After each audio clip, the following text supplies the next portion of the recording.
Now for the punts that, want to get into the weeds. My pay grade, so it's still good to listen to the two puntamon go at it. Okay, so as an everyday punter, what am I learning listening to this? Well, let me give you a Diabra CEO zoomed out intro here. By listening to this interview, you'll discover the 3 simple policies the government could implement right now to fix the housing crisis and find out exactly how much you can blame immigration for your sky-high rent. Interview.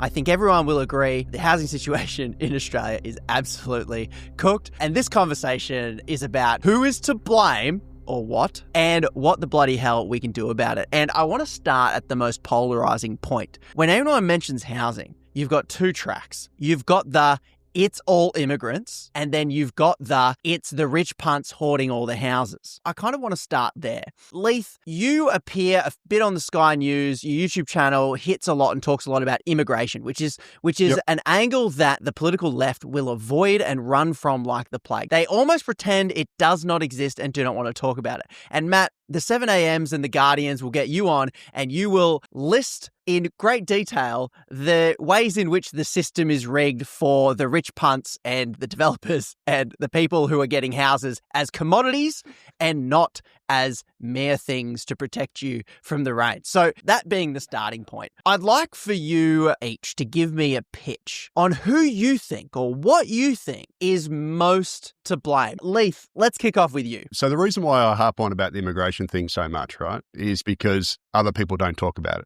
Right. So we always hear about the negative gearing, capital gains tax concessions, the tax arrangements, which are obviously serious problems, right? But we don't hear the other side as much. So I tend to focus on the other side because it infuriates me that people always say this is a supply issue, not a demand issue. And the reason why I also focus on the immigration side is because I think the rental crisis is a bigger concern than high property prices, right? So I'm not anti-immigration, but I'm anti-running at a very high rates that we've run for the last 20 years. You inevitably push up rents, which is, to me, a much bigger concern than home prices. You then end up pushing more people into group housing, into homelessness. It's also detrimental for first home buyers if you want to go to that side, because first home buyers are typically renters first. So if you drive up their cost of renting, it makes it harder to save a deposit. And then it does also put some upward pressure on home prices. Although I will admit that home prices are affected by a whole range of factors, interest rates, a whole bunch of other stuff, tax concessions. Immigration is just one part of it. Mm-hmm. But when it comes to the rental market,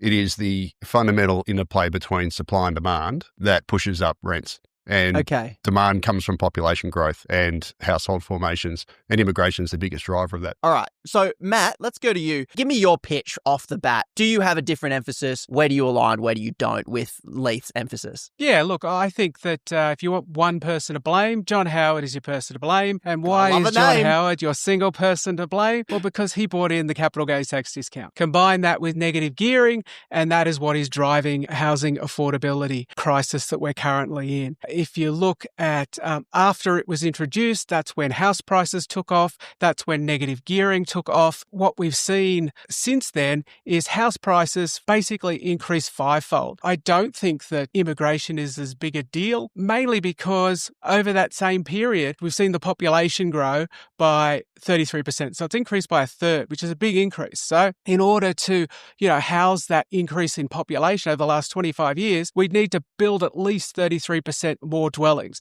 But we've actually built 39% more dwellings. That is, over the last 25 years, we're building houses faster than the population is growing. Really, what it is it's housing speculators. People have worked out that because they pay so much less on their capital gains, they now get half of the capital gain tax-free, and then they pay tax on a small part of that half. Because they're getting it so cheap as far as tax goes, they're willing to bid up the price. And of course, we know that the faster the price goes up, the more speculators rush in. And so that's basically what we've seen. We've seen a whole heap of speculation in the market. It's pushed up house prices, rich cashed up investors beating out first home buyers. We're seeing rental rates increase, home ownership rates decline. Basically say that it's driven by the capital gains tax discount. I love having someone to blame. Happy to blame John Howard. That's fantastic for me. So I feel like we're talking about two separate things as far as I understand it. You got house prices and you got rental prices. So Matt, your big villain for you is tax concessions that have made the housing as a speculative asset so lucrative. The demand is coming from mass investors all competing against each other, driving up house prices. What percentage would you say that contributes to price of the house for a house and then rental prices on the other side of that? Yeah, 80%, 80 or 90%. For house prices and then for rental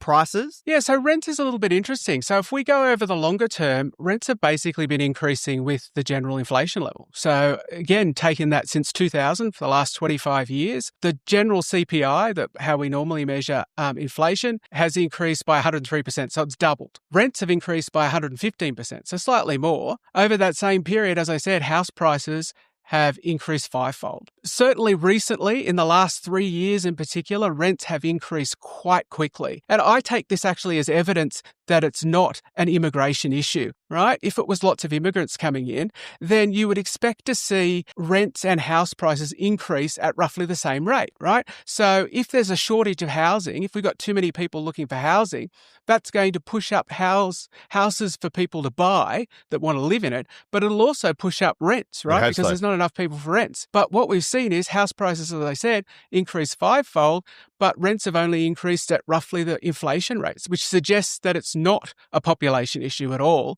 It's actually something else. And what I'm blaming is speculators rushing into the market.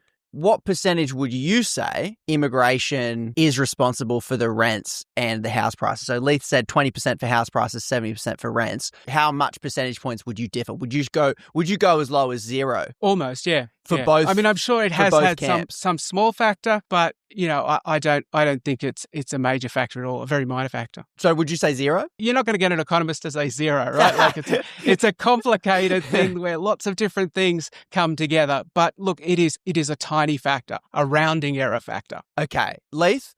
That's not your position. Mate, I cannot disagree with Matt anymore on everything he's just said. For starters, his population numbers were wrong. Since the turn of the century up to the end of 2024, Australia's population has gone up 45%, about 8.5 million. He said 35%, I think, if I recall. That is fastest in the advanced world by far. I don't know where he's getting that number from. The Australian Bureau of Statistics. Yeah, so did I, mate. So if you go to the end turn of the century, we were under 19 million and now we're at 27.7 million, right? So do the maths. As a regular punt just watching, I'm like, okay, I'm trying to work out where the misalignments occur. So you're saying, Leith, that his population, he's undercooked the population or overcooked it? Massively. But this should be simple to rectify. So let's get this, like the Senate, how they're always like, take this on notice. Can I get both of you to take this on notice? Because I guess in the show notes, as nerdy punts might want to, we can go, here are the numbers Matt's used, here's the numbers Leith used, and then I can assess it later and be like, all right, okay, keep going with your critique then, Leith. So also the percentage of income spent on rent, record high at the end of 2024, never been higher. So we're paying a higher share of our household income on rents than we ever have before. The latest Hilda survey showed that since 2006, rents after adjusted for inflation, everything gone up like 30 odd %. Rents have surged. I don't know where he's coming on that. That has just been flatlined. That's just plain wrong. Cotality's latest quarterly rental review showed that rents have surged by over 40% in the last 5 years. And the median Australian renter now is paying $10,500 more per annum on renting than they were at the start of the pandemic. And if you actually chart, rental growth versus population growth, it almost tracks 1 for 1, or immigration even, right? So the correlations are incredibly strong. And it's not rocket science, right? Because if you bring in hundreds of thousands of extra people every single year, they're going to need somewhere to live. And they typically come and rent first. And if you just look at the rental vacancy rate, Cotality's just released their September rental report today. And surprise, surprise, Australia's rental vacancy rate is at its all-time record low of 1.4%. It's never been lower than it is now. The number of rental listings in Australia is the lowest it has ever been. It is literally 40% down from the pre-pandemic average. This whole notion that we're just running this normal migration system is just a farce, right? In the 60 years post-World War II, we averaged 90,000 per year net overseas migration. In the 15 years pre-pandemic, it went up to 220,000. In the last 5.25 years, net overseas migrations averaged 270,000 per year. So it's never been higher than it is now. This whole notion that you can massively ramp up the population and not have an impact on the rental market is just farcical. where I get lost is in the stats. I don't know which data sets each person is potentially looking at. So, Matt, the basic argument is there are increasing numbers all the time. How can that not have an impact or have a negligible impact? Firstly, I didn't say rents had flatlined. I said they'd increased at roughly the same rate as prices, which is going up. And I also really want to be clear, absolutely, in the last 3 years, rents have massively increased. All right, so rents over the last 3 years have increased 21%, according to the Consumer Price Index. Over the last 10 years, they've increased 24%, right? So just think about that for a second. Over 10 years, they've increased 24%, but over the last 3 years, 21% of that 24% happened. So we have seen this massive surge in the last 3 years in rental prices. And what do you think again, is from for the that? Consumer Price Index. That's to do with the massive increase in inflation. I think it's to do with the fact that there was a shortage of properties for a period of time. I think that what we saw we saw the borders closed, basically in immigration. For the first time in recorded history in Australia, we didn't have population growth. It's kind of basically flatlined over the period the borders were shut. And then we've had that bounce back. And so that's seen a big surge or increase in the population. So I completely acknowledge that. But looking over the longer term, there hasn't been that huge surge. Rents haven't surged massively. And that's, I suppose, where we disagree. Okay. So the recent spike, you're saying there was this COVID lockdown, no people coming in. I've heard this before, but rent prices and property prices still went up despite that. No, rents fell. Mate, rents fell when immigration fell, and they soared when immigration soared. Shock horror. It sounds like when you're saying this is the problem of immigration driving population growth and we can't keep up, it sounds like the common theme is that Australia's infrastructure, whether housing, res and rent, you can disagree on that, but it's sounding like we're not keeping up with the population growth that's going on. Now, the question becomes, why are we not keeping up if we're talking specifically about housing? And Matt, this is where you heavily lean on and bring back the reason why we're not keeping up, because you can dispute the stats over whether we're building enough or not. Matt, you're saying we are building enough. Leith is saying we're probably not. If we both agree the fact that even though we're quote unquote building enough, there isn't enough in the system, this is where I guess we introduce probably a more tone of agreement around the speculative market that housing has become here in Australia. Is this the reason why, Matt, when you're saying the dwellings increase, population less than the dwelling increase, what's going on here, that gap is made up for by speculators coming in, sitting on houses, property developers, land banking, people doing whatever they can to rig the housing system in such a way that drives up prices, that leaves us in this situation we're in, where we don't seemingly have enough, and you're blaming the speculation and the house becoming a mode to make wealth and not just shelter. Yeah, look, I mean, just to be very, very clear, if we built more houses, we would make housing more affordable. What I'm saying is that hasn't been the problem up till now. But absolutely, it can be part of the solution. And absolutely, I'm in favour of more houses being built. I'm in favour of governments, helping to make more houses built. Like, we could have a massive increase build in public housing, for example, and we would help make housing more affordable. Property prices would flatline. What's happened is that you go up to the auction, right? And because of the changes in these tax concessions, basically what's happening is first home buyers are getting outbid by investors. Now, first home buyers, right, they've saved their deposit, they're looking to buy a house, they're probably renting at the moment, right? If they get into the housing market, then there's one less renter and there's one less rental property. If, on the other hand, the property is won by an investor, then there's one more rental property, but there's also one more renter because that first home buyer didn't turn into a first home buyer. They were forced to continue renting. So what we're seeing is we have more and more renters because we have more and more rental properties because investors are buying up the stock of property at the expense of owner-occupiers, first home buyers, and therefore home ownership rates are going down and the percentage of the population renting is going up. And that's being driven by the capital gains tax discount. And they're able to outbid first home buyers because most investors already own their own home. They're looking at buying a second, third, fourth, 10th property. They've got all this capital behind them. They're able to outbid these first home buyers. And also, if you're investing just in the hope of the capital gain, then what you want to see is house prices continue to rise. So the fact that house prices are rising encourages you to think, yes, I should get into the market, buy a house because it's going to continue to go up. And because they're all rushing in, it does continue to go up. They continue to make lots of money. And that's what's driving this system. This is a speculation driving capital gains because capital gains are taxed so lightly in this country because we have the capital gains tax discount. 100%. On this stuff, Matt and I are on a unity ticket, if you want to say that. Yeah, 100%. So, and look, if you want to look at the counterfactual, right? So I live in Melbourne, and the Victorian government's brought out some pretty, they've basically whacked property investors with land taxes and all that sort of stuff. I'm not an investor in Victoria. I couldn't care less. I own my house, but I don't care what it's worth. I've got 2 teenage kids. I don't want to see the price of it go up because I want them to be able to afford a house. So, and look, that has, in effect, it's had a similar impact to what I imagine would happen if we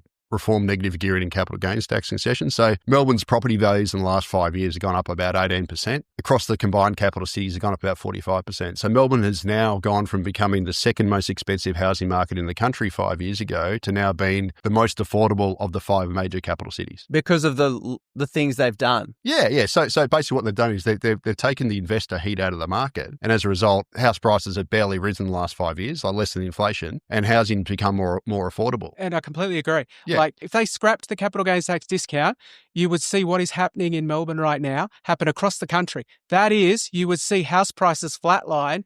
Well, they've been flatlined for the last 5 years in Melbourne. You would see that across Australia. And if the property price flatline and people's wages keep going up, guess what? Housing becomes more affordable. 100%. Definitely there needs to be substantial tax reform to make housing more affordable, but not just that, to also make us to transform the economy from being a housing speculation economy whereby banks. So back in 1990, I don't want to go on too long, but back in 1990, banks lend about 2/3 to business and about 1/3 to mortgages and personal loans. Nowadays, it's flipped. They now lend to about 2/3 to housing, and business lending is only about not even 1/3. Which is bad for our economy. Yeah. Definitely, yeah. So if you guys have a gun loaded with a silver bullet, no guns are allowed in Australia except this one, the silver bullet gun solution. What is the silver bullet that you would load into that chamber first and go, do that? What do you think people want to think is the go-to solution that we should be aiming for? Leith? Okay, so, surprise, surprise, we need to run a much smaller and better targeted immigration system. So last year we had about 340,000 net overseas migrants land. Only about 5,000 of them were tradies, right? So you can believe that. So we're adding massively to housing demand, infrastructure demand and everything. But of the people who arrived, very few of them can actually have trade skills to build housing and to build infrastructure. We need to run a much smaller program that is targeted at the skills the nation actually needs, right? So you'd rank that above getting rid of negative gearing tax concessions? Yeah, I do. Yeah. I'd love to have those things as well. But the reason why I do is, again, it gets back to this rental situation. Like solving the negative gearing and capital gains tax situation will impact prices like in Melbourne, but it's not going to solve the rental issue. If you slow immigration dramatically, you're going to basically lead to a surplus of homes being built. You're going to solve the rental crisis. And then that'll also help first home buyers because first home buyers rent before they buy typically. So they'll be able to save a deposit quicker. And then it'll also put some downward pressure on prices. Obviously not the only driver of prices, but it is a driver. So that'd be the thing I'd do, number one. Matt, where are you pointing your gun? It's the capital gains tax discount. So capital gains tax discount and negative gearing for residential property. We spent $13 billion last year making houses less affordable. Now, you're not necessarily going to get that whole $13 billion if you get rid of the capital gains tax discount, but you are going to get billions and billions of dollars. So not only are you going to stop house prices increasing, but you could take that billions and billions of dollars and you could put that into public housing to further expand the supply of housing. So not only are you reducing the demand for housing, the investors' demand for housing, you are also using that same money to then increase the supply of housing. That combined is going to do the most to make housing more affordable. Where do you both land finally on a public housing developer competing with, private developers building houses? Good. Do it. Yeah, absolutely. Singapore does that. Does that. Let's think about Singapore, right? What do they have a shortage of more than pretty much any other country in the world? Land, right? Land. How can they have affordable housing, right? Because they're one of those countries that I was talking about that has a massive role for the government in housing. Basically, the government builds housing and then sells it basically at cost to young Singapore families, right? And because of that, they have affordable housing. So absolutely, the government should get into building housing. Do you think that you both have different faith in the capacity of the government to implement these solutions? Here's my theory, and you tell me if if it's close or not. Leith, you're like, listen, this stuff is going to take too long to implement. It's not going to happen. If we dial back immigration, then we'll have time to catch up. We can have those conversations and we'll ease the rental crisis quicker. Matt, are you in the camp of we can solve it quite quickly by passing these few things? That'll alleviate the thing and we don't have to have the conversation around population growth, because I think it's largely in line with that. If the government just tweaks these dials, that will effectively unjam the system. Is that How close is that to a perspective of where you're kind of both coming from? Leith, I think you're cynical on government. Matt, I think you're hopeful on government. That's my minimum takeaway. Yeah, look, absolutely. I mean, I'm cynical on, the federal housing minister constantly talking about supply, because supply is a state and local issue, i.e. not her problem. When the actual solution is the capital gains tax discount, which is absolutely a federal it's a buck pass problem. That's the political mover of the buck pass. She has the power to change it, and she's busily going, not me, it's over there with the states, go and blame them. So every time you hear Claire O'Neill, the federal housing minister, say, it's all about supply, it's all about supply, it's all about supply, she is saying, it's not my problem, it's not my problem, it's not my problem. Leith, are you cynical? How did I land on that one? Honestly, after covering this stuff for 13 years now, and I used to bang on about the negative gearing and capital gains tax concessions like you wouldn't believe, like almost daily for it. And I've almost given up, mate. I'm at the stage now where I have zero faith that our governments will do anything other than do stupid policies like the 5% deposit scheme and just keep doing dumb things. Can I pitch why I'm hopeful? Yeah. Just really quickly? Yeah. So, look, I am deeply cynical. You can't be in public policy for very long without becoming cynical. But here's why I think things might change. Before, the vast majority of people owned their own home. And so the vast majority of people were not interested in seeing house prices flatline or go down, right? Mm-hmm. They thought that was a terrible idea. There is a growing portion of the voting population now who are trapped outside of housing, and they are really pissed off about it. And they are very keen to see house prices at least pause, if not go down. And so I think that the political calculus, right, where the most votes are, is going to switch from let's keep house prices going up to let's stop this happening and actually make housing more affordable. And I think at the last election, we saw both sides of politics for the first time admit that housing affordability was one of the biggest issues, if not the biggest issue facing us, and that they had to actually do something.